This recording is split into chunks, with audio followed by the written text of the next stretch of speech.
Welcome to this lecture on the ethical and legal aspects of research. This topic is a core foundation for responsible research practice and is essential for students and individuals. In this session, we will discuss why ethics and law are important in research, how participants are protected, and the responsibilities of researchers in conducting ethical and lawful studies. At the end of this lecture, you should be able to clearly define research ethics and legal considerations, explain why ethical conduct is essential, and identify the key principles that guide ethical research. You will also understand informed consent, participant protection, the role of ethics committees, and the legal responsibilities of researchers. Research ethics refers to the moral principles and standards that guide how research is planned, conducted, and reported.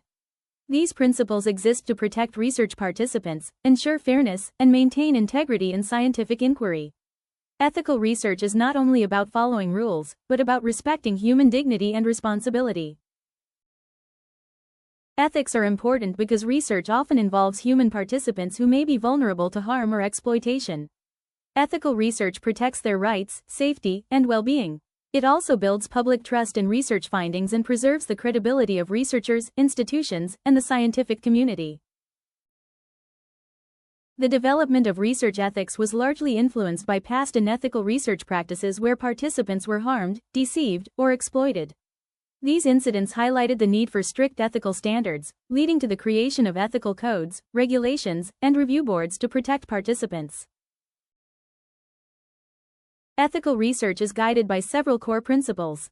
These principles help researchers decide what is right and ethical when designing and conducting studies, especially those involving human participants. Respect for persons means acknowledging the autonomy and dignity of every research participant. Participants must voluntarily decide whether to join a study, without pressure or coercion, and they must be allowed to withdraw at any time without penalty.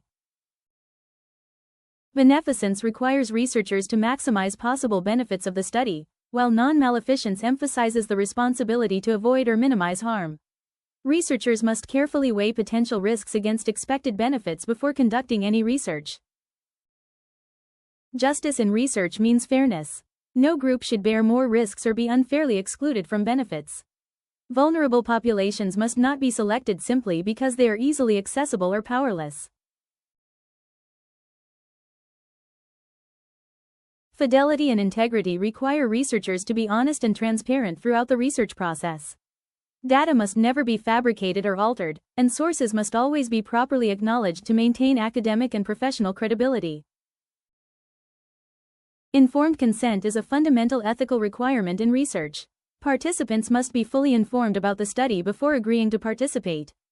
Consent must be given freely, based on clear understanding, and documented properly.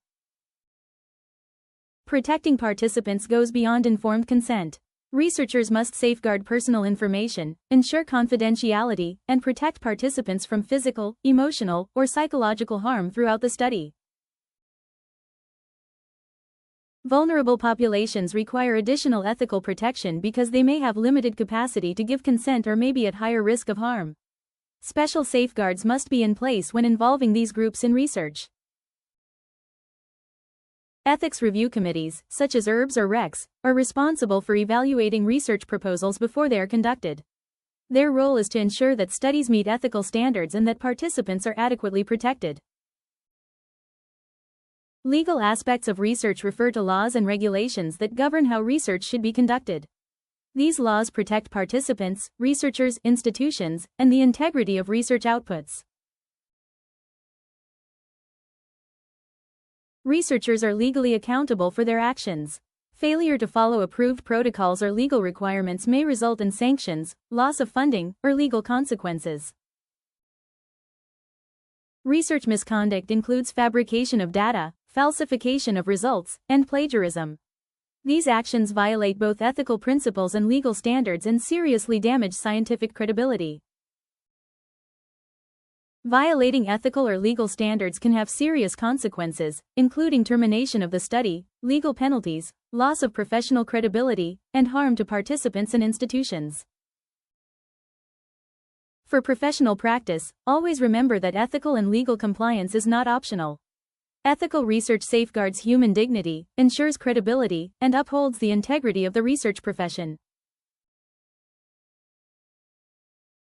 We will now proceed to the practice questions on the ethical and legal aspects of research. As you listen to each question, take a moment to analyze the situation, identify the ethical issue involved, and select the best possible answer before the rationale is explained. Question number 1. A researcher ensures that participants are free to decide whether to join a study and may withdraw at any time without penalty. Which ethical principle is being applied?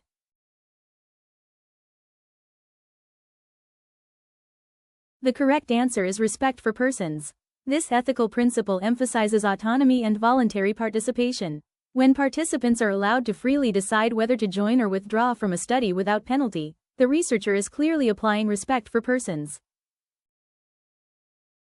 Next, question number 2. Which action best demonstrates the ethical principle of beneficence in research? The correct answer is letter C, maximizing benefits while minimizing risks. Beneficence means the researcher must actively work to ensure that the study produces positive outcomes and that any potential harm to participants is reduced as much as possible. Question number 3. Which of the following is an essential component of informed consent?